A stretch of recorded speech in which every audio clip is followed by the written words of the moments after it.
The RCMP Advisory Board, Doug Landry. The Recreation Advisory Committee, Daphne Campbell, Natasha Murray, Julissa Stewart, Joe McNamara, Isaiah Bernard, and Rodney Digdon. And to the Richmond Villa Board, Liz Campbell, Steve McNeil, and Robert Wombold.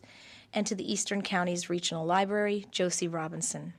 I would further move to appoint Brian Marchand as council representative to the Source Water Protection Advisory Committee, and further move to re-advertise for vacant positions on the Cape Breton Local Immigration Partnership and the IDEA Committee. Thank you, Councillor Mumbercat. Can I have a seconder? Seconded by Councillor Marchand. Any discussion on that? Hearing none, all those in favour signify by saying aye. Aye. Those opposed? That motion carries. Very good. Thank you to all of the folks who put their names forward. We were really pleased to see so much interest. It's always difficult when we have a certain number of positions and more applications, but really pleased and very grateful to everybody who put their names forward. So the next item on the agenda, number 8, is election of a deputy warden. For those who may not be aware, Richmond County Council selects its warden following each election for 2 years at a time. Council holds deputy warden elections each year. So there is a policy around such on page 4 of your package for anybody who's following along. So I'm now going to call for nominations for the position of deputy warden. I'll nominate Councillor Amanda Mumbercat for the position of deputy warden. Councillor Mumbercat, do you accept? I do. Do you need a seconder on that? Or? I Okay. believe so. Fabulous. Don't believe we do. Not for nominations. Not for nominations, right. So I'm supposed to say, are there any further nominations? Are there any further nominations? And are there any further nominations? I was going to nominate Councillor Brent Sampson, but since he nominated somebody else. Are you willing to? I'm sure he's grateful, and so it's good to have such a wide repertoire of folks who are very capable and able. So hearing no additional nominations following 3 repetitions of the question, I declare that, I would ask that nominations cease. I do need a motion and a seconder for nominations to cease. Moved by Councillor Marchand that nomination cease. Can I have a seconder? Seconded by Councillor Sampson that nomination cease. All those in favour signify by saying aye. Aye. Those opposed? That motion carries. Congratulations, Deputy Warden Mumbercat. Just when I got the Mumbercat, now I got 2 Sampsons. All right, we'll figure it out. So, there you go. There's the big ceremony. They get tired of printing new plates. Right? So just don't even put anyone's name on it. It's perfect. Yeah, very, big ceremony. So you have the agenda in front of you that was circulated last week. Are there any additions to the agenda as circulated? Hearing none, I'll ask for a motion to approve. Moved by Councillor Marchand. Can I have a seconder? Seconded by Councillor Sean Sampson. All those in favour signify by saying aye. Aye. Those opposed? Motion is carried. You have the meeting minutes from September 23rd in your package. For those folks following along at home, it starts on page 5. It goes to page 16. So the minutes are attached there. If there are any errors or omissions, happy to hear that. Go ahead, Deputy Warden Mumbercat. Thank you, Warden. I think I saw a reference to our appointment of Katie Cave. It's on page, sorry, I'm just scrolling down to see the page number, page 2 of 12 of the minutes. That was a long meeting. She actually goes by Kate Cave, not Katie, so just wanted to make that correction. It's in section number 6. Okay.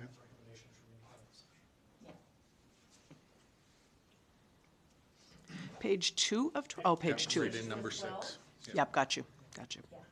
Section number 6, and it says the council appointed Katie Cave. It's Kate? Okay. Any other corrections to be made? No. Hearing none, I would entertain a motion to approve the minutes with that one correction. Moved by Deputy Warden Mumbercat. Can I have a seconder? Seconded by Councillor Marchand. Any discussion on that? Hearing none, all those in favor signify by saying aye. Aye. Those opposed? Motion carries, and our apologies to Kate Cave. So question period, we'll now open up a 10-minute question period. Just a reminder that this question period is for items on the committee reports. The number to call is 226-9885, 902-226-2885. There is a slight delay. We'll listen while we take any questions from the gallery. And just a reminder to folks that are listening, we do a question period here in case you have any questions about the committee reports before we vote on them.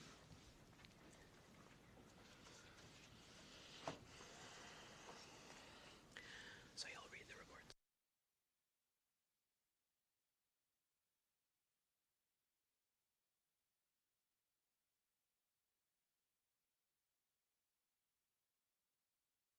We always have a little bit of dead air time there just because there's a delay, but I think we've had enough time. So the next item on the agenda is our committee reports. We have 4 of them this evening, so I will turn it over to Deputy Warden Mumbercat for the Committee of the Whole report meeting for October, a report for October of 2025. Okay, Committee of the Whole report for October 2025. The committee met on October 14th, 2025. The committee discussed the Inverness Asylum Commemoration Project. I move that Council accept the recommendation of the Committee of the Whole and defer the $9,000 funding request to budget deliberations. That's all one. Yes, 2 separate motions. It's 2 motions. Okay, so there's a motion on the floor. Can I have a seconder? I'll second that. Seconded by Councillor Brent Sampson. Any discussion on that motion? Hearing none. All those in favor signify by saying aye. Aye. Those opposed? 1 nay to be recorded, and that motion carries. I move that Council accept the recommendation of the Committee of the Whole and authorize the signing of the joint project request for provincial support and acknowledge the municipality's role in the Inverness Asylum by passing a resolution engaging the IDEA Committee in its preparation. The motion on the floor. Can I have a seconder? I'll second that. Seconded by Councillor Brent Sampson. Any discussion on that? Hearing none. All those in favor signify by saying aye. Aye. Those opposed? Nay recorded. Motion carries. The committee discussed the Framboise Community Centre grant request for the Tier 1 Community Grant Fund in the amount of $700.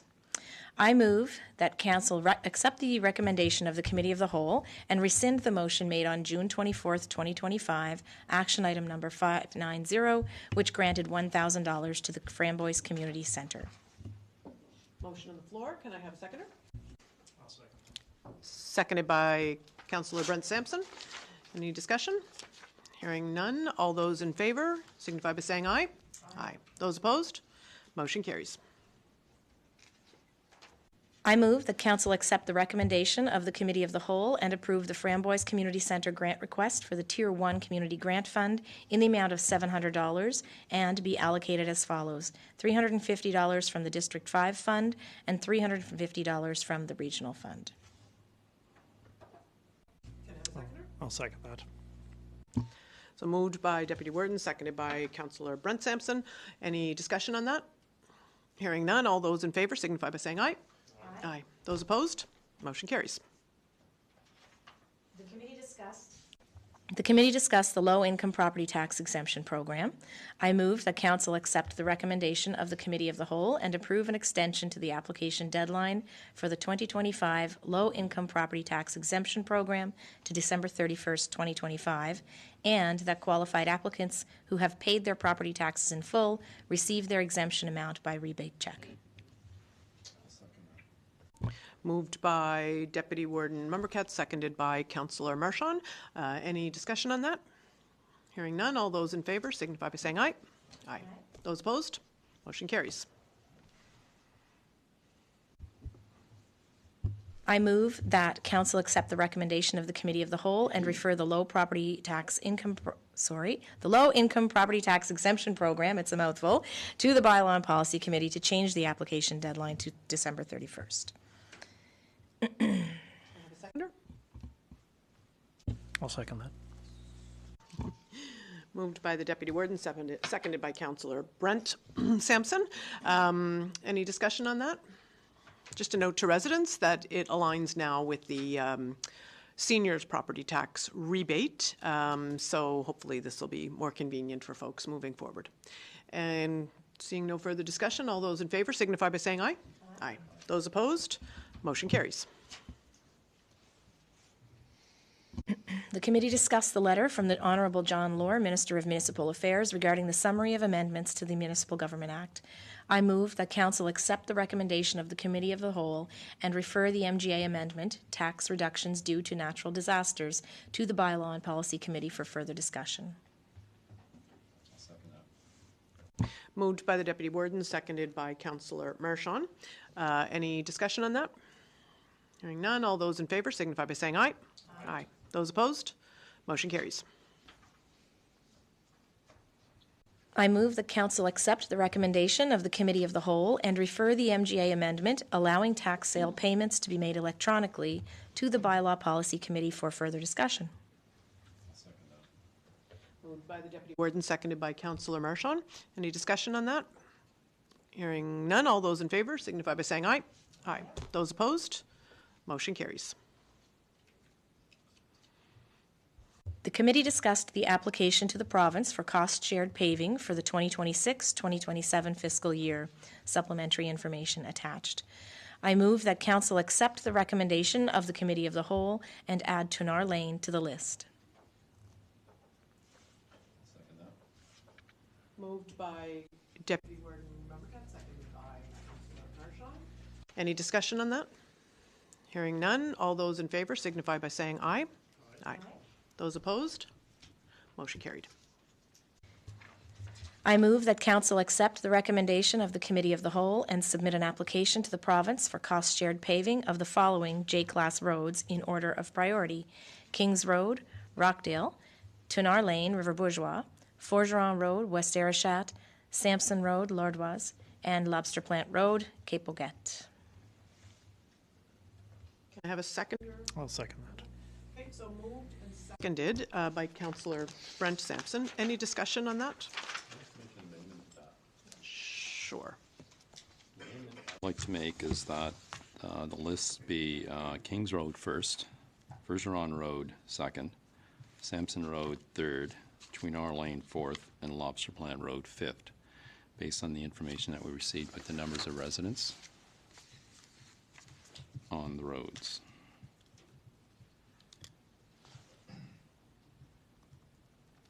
Yeah, So we have a motion. oh, yeah, okay, so I won't, yeah. For that motion. Okay, so that motion does not move forward without the seconder. So is there anything you want, anybody? I would like some discussion on it. Sure, yeah, so no other amendments, I'm just saying at this point, yep. No amendments, just a motion. So that amendment did not move forward, so we're now still, we have the one as follows, and happy to have discussion on the amendment, or the motion that you see in the, in your package. Go ahead, Deputy Warden.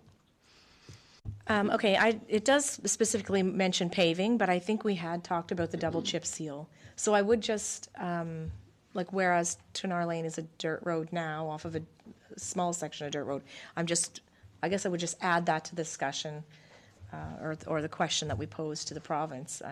It looks on the form like double chip seal is an option for this program, but I honestly, it's really difficult to tell, so. I feel like that wasn't previous. I know, it's taking me off guard a little bit. Yeah. Time it appears that it is, yeah. Yeah, but it can reduce costs based on my research by sometimes as much as 40%, so, and it would be a lower traffic like some of the others, so anyway, that would be my only, comment in the intention of the motion, that it would be to see, In a cost-effective way. Yeah, in a cost-effective way, exactly. So that's going to be checked on in committee of the whole. Flip it up and see. That's we're going to look for the numbers of residents. Right, it was in, yeah, that was sent to us, but, so just in reference to this, what I was thinking of earlier when you were speaking about that, I'm fairly sure the numbers seemed a little bit higher than they should have been on Sampson Road. Because I think that one had 5, I'm pretty sure it's still just 3 at the moment, I think. Because there's an empty dwelling that may still be there, but yeah, that one I think may have been recorded a little higher than it should have been, just for reference, yeah.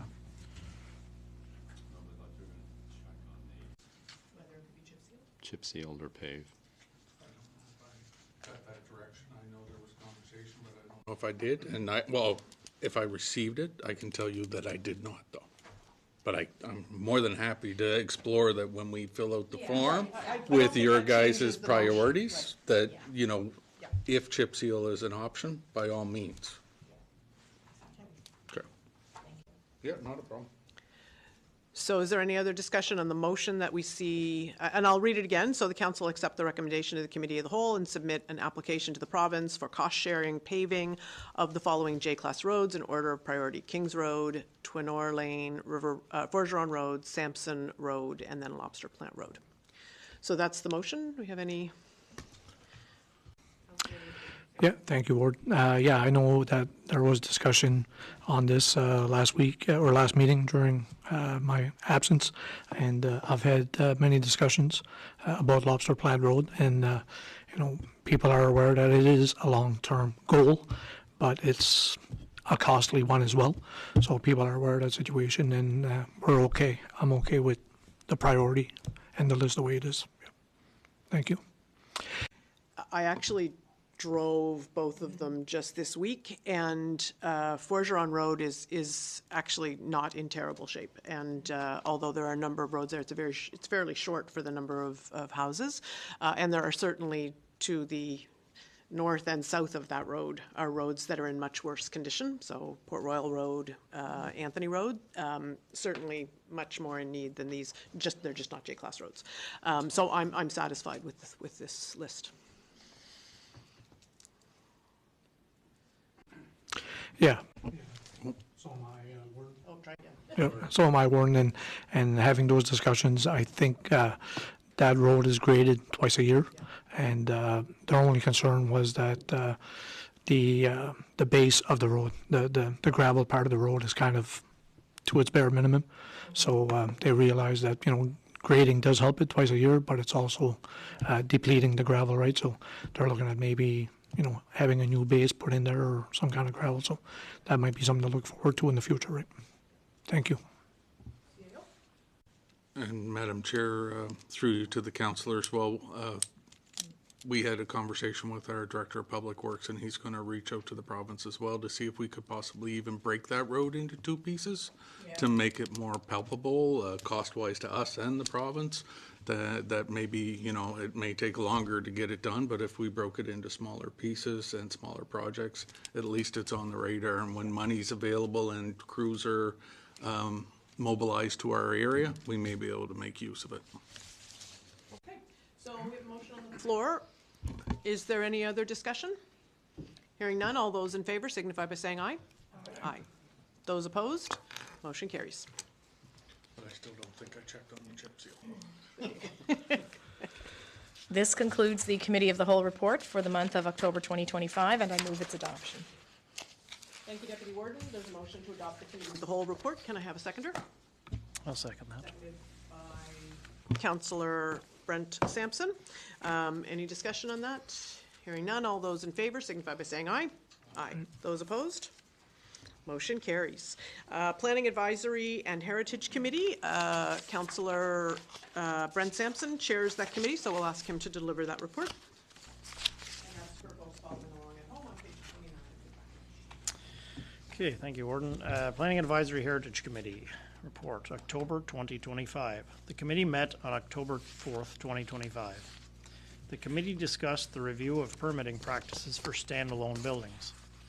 I move that Council accept the recommendation of the Planning Advisory Heritage Committee and direct staff to prepare a report on how to provide more consistency and less ambiguity for accessory buildings across the county. We have a motion on the floor, seconded by Councillor Marchand. Any discussion on that? Hearing none, all those in favor with an aye? Aye. Aye. Those opposed? Motion carried. The committee discussed the review of the CMHC housing catalog. I move that council accept the recommendation of the Planning Advisory Heritage Committee and direct staff to prepare a report outlining the process, scope, timeline, and resources required to overhaul and consolidate Richmond County's land use bylaws with the goal of improving consistency, reducing ambiguity, and removing barriers to diverse and affordable housing development. Moved by Councillor Brent Sampson, seconded by Councillor Mumbercat. Any discussion on that? Marchand, sorry. Any discussion on that? Names. Okay, hearing none. I may vote hallelujah to this one and not aye, but we'll. All those in favor? Aye. Aye. Those opposed? Motion carries. I move that council accept the recommendation of the Planning Advisory Heritage Committee and direct staff to update the zoning areas for Evanston, Isle Madame, and St. Peters to allow a minimum of 4 units as of right. So moved by Councillor Brent Sampson, seconded by Deputy Warden Mumbercat. Any discussion on that? Hearing none. All those in favor signify by saying aye. Aye. Those opposed? Motion carries. This concludes the monthly report of the Planning Advisory Heritage Committee for the month of October 2025, and I move its adoption. Thank you, Councillor. There's a motion on the floor to adopt this report. Can I have a seconder? I'll second. Seconded by Deputy Warden. Can I have any discussion on that? Hearing none. All those in favor with an aye? Aye. Those opposed? Motion carries. Next up is the Municipal Emergency Management Advisory Committee. This committee is chaired by our Deputy Warden, so I will ask her to deliver this report. Thank you, Warden. Municipal Emergency Management Advisory Committee report for October 2025. The committee met on October 1st, 2025. The committee discussed the Comfort Centre's emergency shelter strategy. I move that Council accept the recommendation of the Municipal Emergency Management Advisory Committee and direct staff to investigate ways to improve and expand comfort centers and emergency shelters across the county in preparation for budget deliberations. So moved by the Deputy Warden, seconded by Councillor Marchand. Any discussion on that? Hearing none, all those in favor signify by saying aye. Aye. Those opposed? Motion carries. This concludes the monthly report of the Municipal Emergency Management Advisory Committee for the month of October 2025, and I move its adoption. Thank you. Can I have a seconder? Seconded by Councillor Marchand. Any discussion? Hearing none. Those in favor signify by saying aye.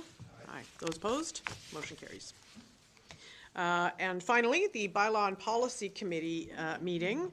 So I'll ask the Deputy Warden to take that on. Thank you, Warden. The Bylaw and Policy Committee report for October 2025. The committee met on October 14th, 2025. The committee discussed the amendments to Appendix A, Committee Matrix of the committee's policy.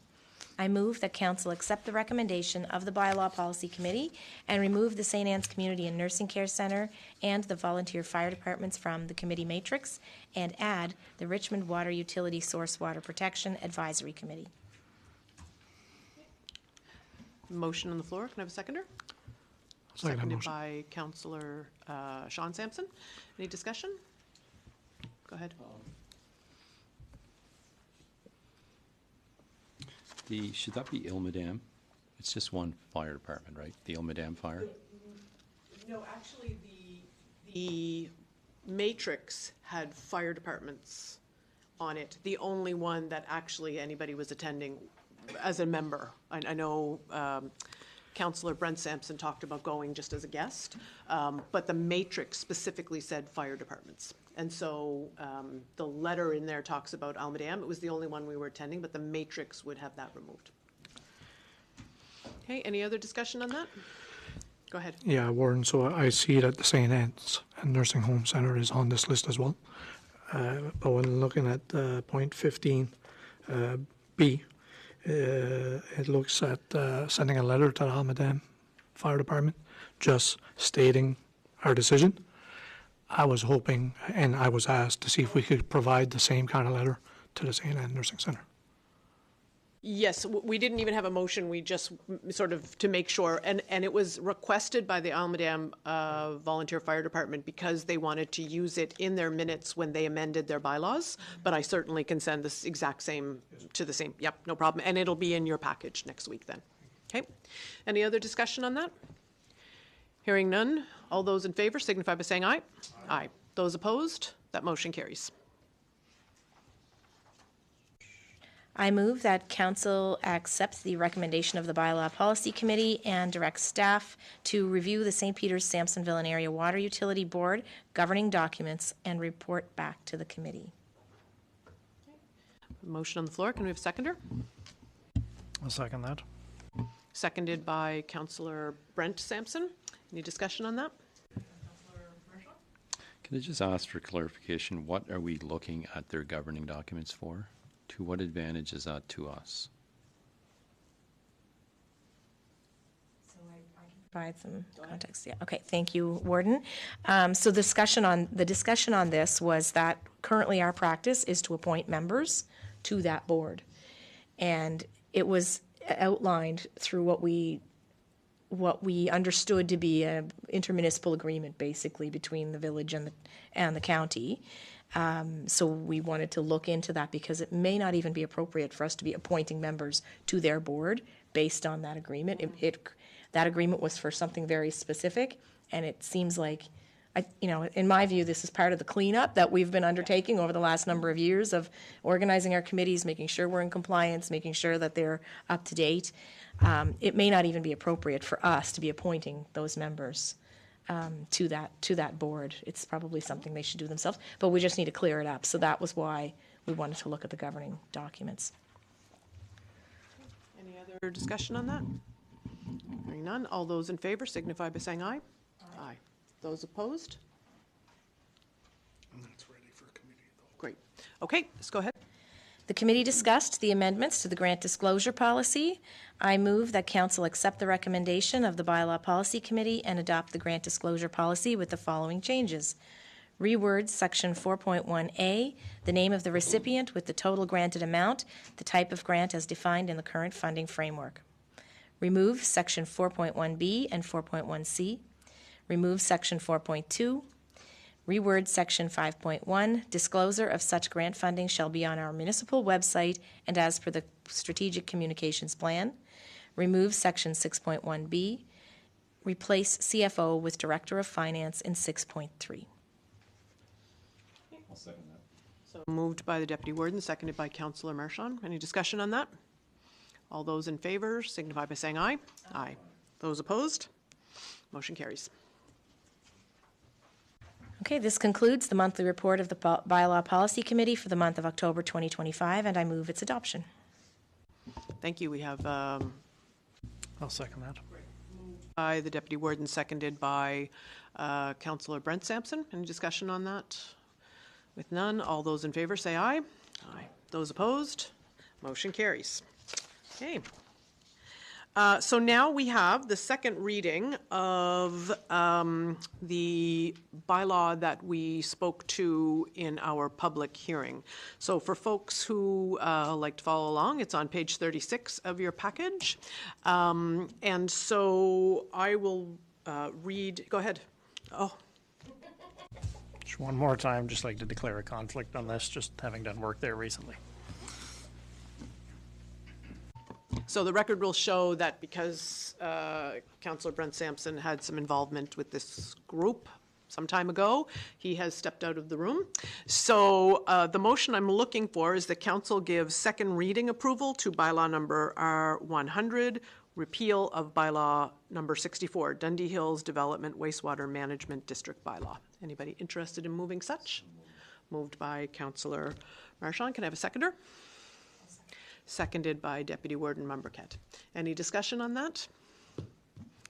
Okay, we had a public hearing. We had no written or oral submissions, and this is really just to clean this off the books as it is no longer necessary. So, in light of that, all those in favor say aye. Aye. Those opposed? That motion carries. Okay, we can ask the Deputy Warden, former, previous, current councillor to step back in. So we'll get there. So moving on to member of council items. Councillor items.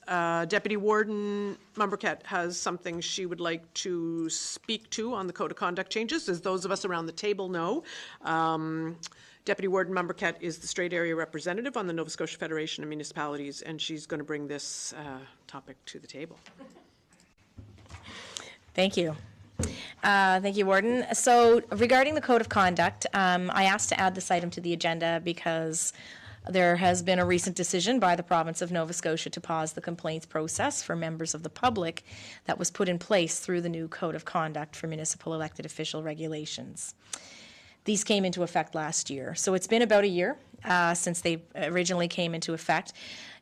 Following a CBC article that headlined, Nova Scotia removes the public's accountability or ability to file complaints about municipal politicians in the wake of the provincial decision to pause the complaints from members of the public. I certainly received some feedback and questions from constituents in Richmond County, but also all across the province, who were, I think, rightfully questioning how that decision to pause public complaints will make municipalities more accountable.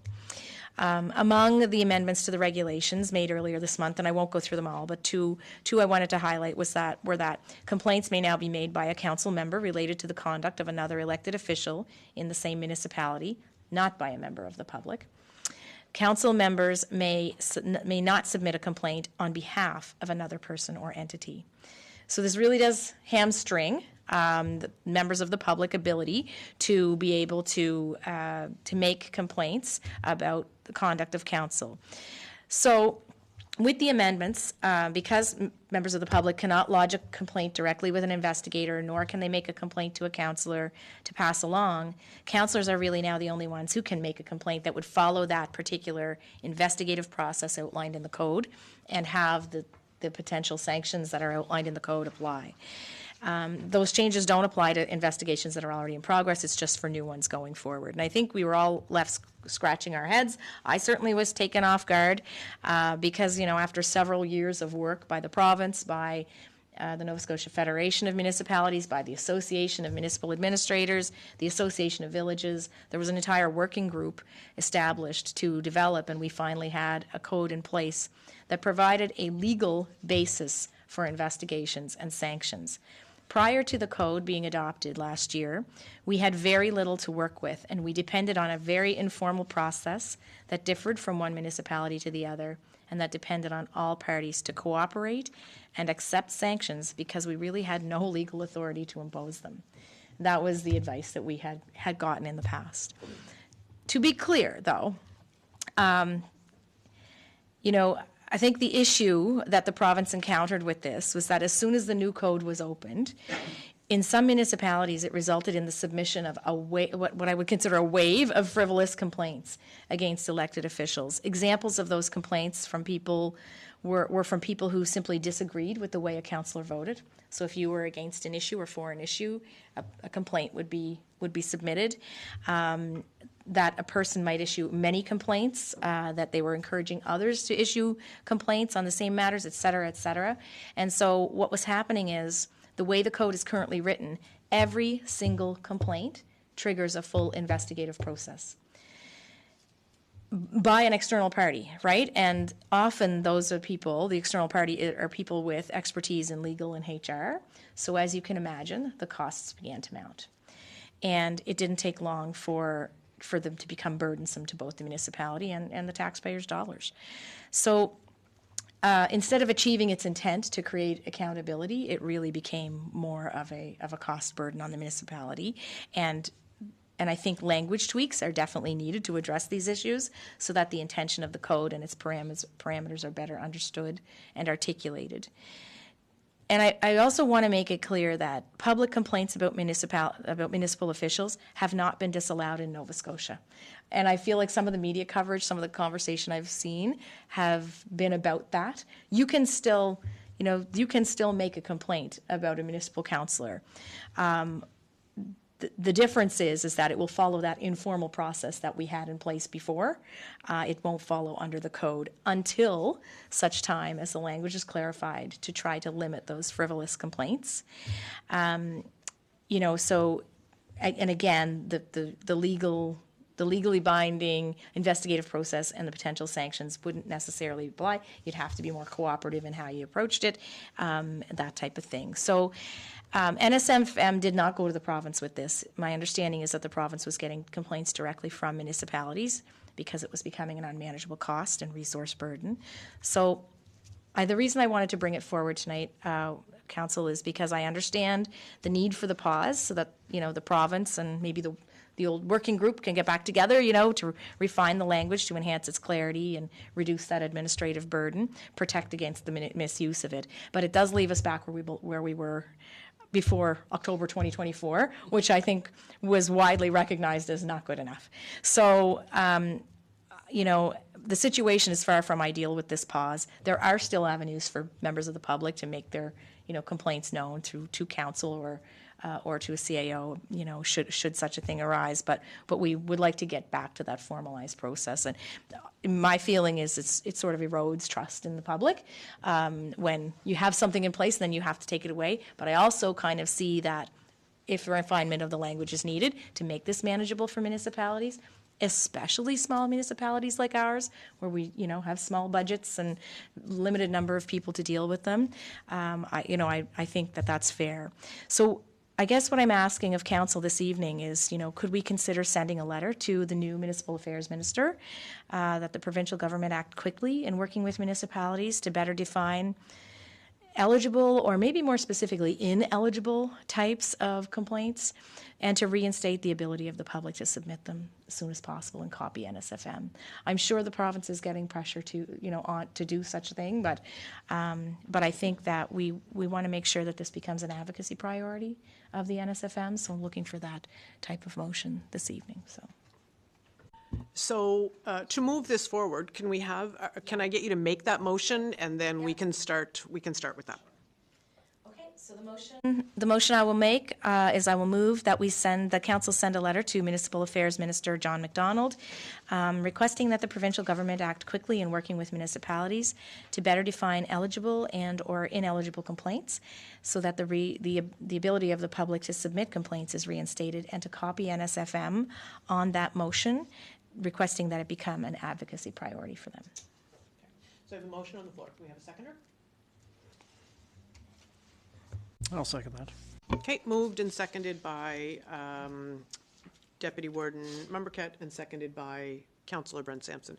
I would like to say that the one thing I would I agree with everything you said, but I would suggest that we aren't back where we started, because we did repeal and replace what we had in place. Right. So we actually we are acting in the absence of any policy. Yeah. So there was at least something that this council said, in the future, here's how we'll handle things. And now we don't even have that, because we had to repeal what was here in order to have this, carry the authority it needed to. So we're not even where we were. We're further behind. Councillor Marchand? Yeah. Deputy Warden, did you say that public can still put a complaint in, but it goes through another process? That's correct. So essentially, the legal basis through the code of conduct that we were granted, that's not going to apply to complaints coming from members of the public. If someone complains to the warden about something that I've done in public, they are still welcome to make that complaint, but it will have to be handled internally, and understanding that, council may feel that they want to impose sanctions, investigate and impose sanctions, but we would be relying on my cooperation to accept that process in order to go ahead. So it's, again, like I said, they can make complaints, but it will be more of an informal process than what we saw formalized in the code. So I really hope we get back there quickly. And when I made the statement about we're back where we were before, I meant like more generally as a province. Some municipalities had no code at all, right? But in our case, you're right. Like we are even a little bit further behind. So. Okay. Anyone else? Okay. Okay, great. There's a motion on the floor. Hearing no further discussion, all those in favor signify by saying aye. Aye. Those opposed? Okay, that motion carries. Thank you very much for bringing that forward.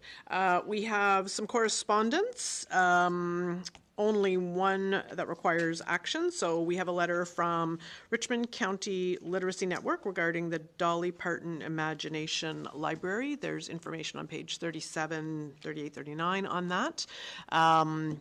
And so it talks about the reinstatement of the library in 2024. So happy to hear what you folks have to say about that. Go ahead, Councillor Mershon. Thank you, Warden. Is there some way, CAO, that we can support this through sponsorship money? I was thinking possibly strategic initiatives of council has money left in it that it could come from that. If you guys made a motion here to support this, where we're late in the 25-26 year and the available funds are limited, that GL account, I believe, would be able to take this request. Oh, I'm sorry, I hit the button. Go ahead. Go ahead again, sorry. There's no more discussion. I'll make a motion that we support it, and dollar value left up to yourself, I guess, because they say it costs $4,000 annually. They are looking for money from other business owners, so I don't know where they are in that, but if somebody wants to put a number out, $500 or...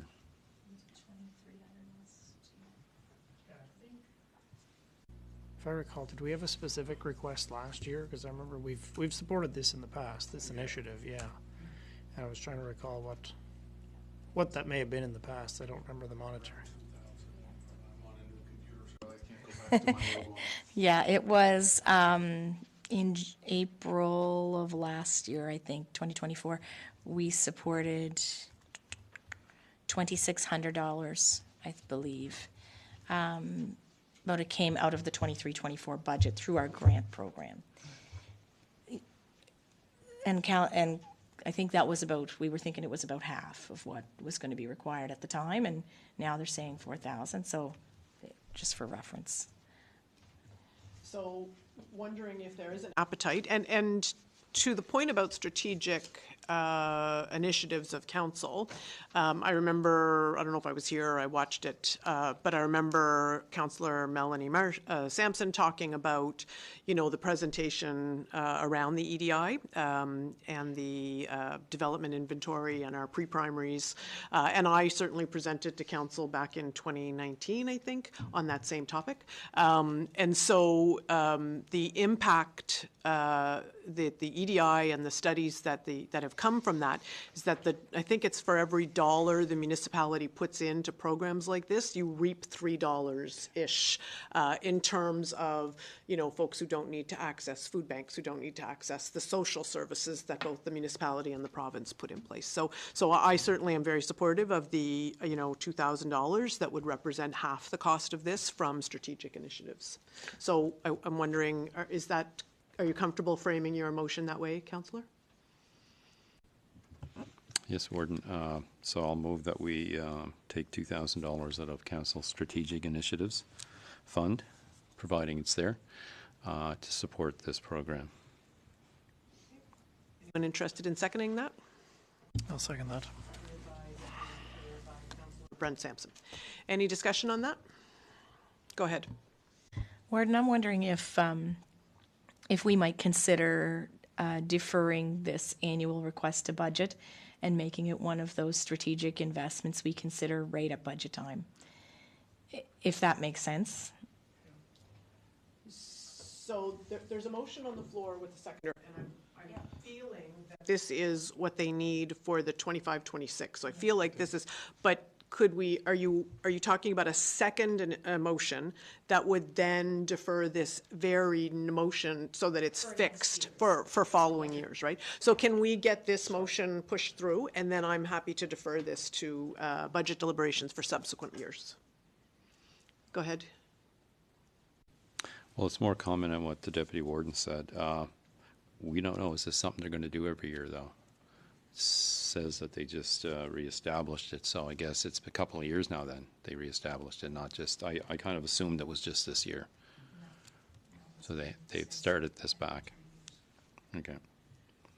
Okay, so for now, we have a Yeah. motion on the floor for the 25-26 year that they want to get these books out. So any other discussion on that particular motion? Hearing none, all those in favor, say aye. Aye. Those opposed? Great, that motion carries. Go ahead. If I may, Madam Chair, through you to council as well, with a lot of the funds that went out this year, we did letters from the Director of Finance explaining the process and when we would need letters in for the 26-27 budget years for our next budget deliberation. So if it's okay with council, we can just include that with the correspondence on this as well, just to make sure that this takes care of 25-26, but for 26-27. We require another letter in January and February so the council can have it for for budget deliberations. Okay. Yeah, I think that speaks to the issue of whether they actually decide, intend to go ahead. Yep, great. Okay, so we don't need a motion to that effect. So for your information, there is a memo on the Property Valuation Services from the Property PVSC regarding property assessments and the Municipal Modernization Act, which reiterates what we heard at Committee of the Whole. That's on pages 40 to 43. We already have a referral of that topic to the Bylaw and Policy Committee, and a copy of the letter that speaks to the changes we made for the matrix, and I will follow up with Councillor Sean Sampson about the wording for a similar letter to go out to the St. Anne Centre. And just so you know, the letter here says that I would be happy, just as Councillor Brent Sampson goes to as a guest, and they responded back and said they'd be happy to have me attend, so happy to do that. So any other correspondence, questions? Hearing no? Okay. So review of action items are pages 45 to 54 of your package. If anybody has any questions, I do want to provide a bit of an update on number 453, exploration of a joint management and planning committee, where there was an update that we would say, and P.S., what about including the invest lands in the net zero study? So the net zero study, that ship has sailed, pardon the pun, but we have had some good conversations with the Deputy Minister of Growth and Development, who is also the Deputy Minister of the New Housing, but in his role as Deputy Minister of Growth and Development. He is also the CEO of Invest Nova Scotia. So we have had some meetings with him, and we framed something we would like to start, some conversations we would like to start. And so the CAO kind of drafted a letter talking about the potential framework for that, which would be monthly meetings, just virtual, to kind of start some conversations about what's possible, what ways can we collaborate more on that. And they are, and perhaps moving to bi-monthly down the road, but they are open to doing that, and so we expect to start those conversations soon. So movement forward, at least, on that file a little bit. So we'll keep you posted, and as soon as we get something underway, we'll bring that to council in a warden's item and give you a better sense of that. Any other questions on the action items? Go ahead. Thanks, Warden. So my question, I guess, is on item number, I think it says 396, the Canada Post rural mail service interruptions. That has been lagging on our action list for about a year and a half almost. Given the current situation with Canada Post, I'm wondering if it makes sense to strike this one from the list, because we know that their local representatives are not allowed to come and speak to councils. We've gotten that feedback, and I do think that what comes of what's happening with Canada Post now may change the water on the beans there for us. So just wondering if we might want to strike this one. So I think that we would need a motion to repeal I feel like you brought it forward if you know, yeah, Rescind, sorry. Yeah, I saw that on there as well. yeah. Are you open to making a motion to that effect, Deputy Warden? To rescind that motion? 396, it's on page 45. So, yeah, I'll make a motion to rescind item number 396 from the action items. Any discussion on that? Can I have a seconder, sorry? Seconded by Deputy Warden Mumbercat. Go ahead. So on your question there, just for information, we will put in the completing notes on the right column of this, just so, and then that will be hidden. But years down the road, if anybody looks at this, that column is there, it's just hidden, and all the final information and comments on what actions were taken will still be recorded on this file. Perfect. Okay. So any other question about action items? Okay. Hearing none, we will open the floor up for a 10-minute question period. Again, we'll take questions from the gallery or by phone. The phone number is still 902-226-9885. Did I do the vote? I did not. Sorry. All those in favor of rescinding number 396 signify by saying aye. Aye. Those opposed. Motion carries. Now we will go to a 10-minute question period, as there were no items added to the agenda. So 902-226-9885. If there are any questions from the gallery, happy to take those, but if not, we'll just wait a minute or two.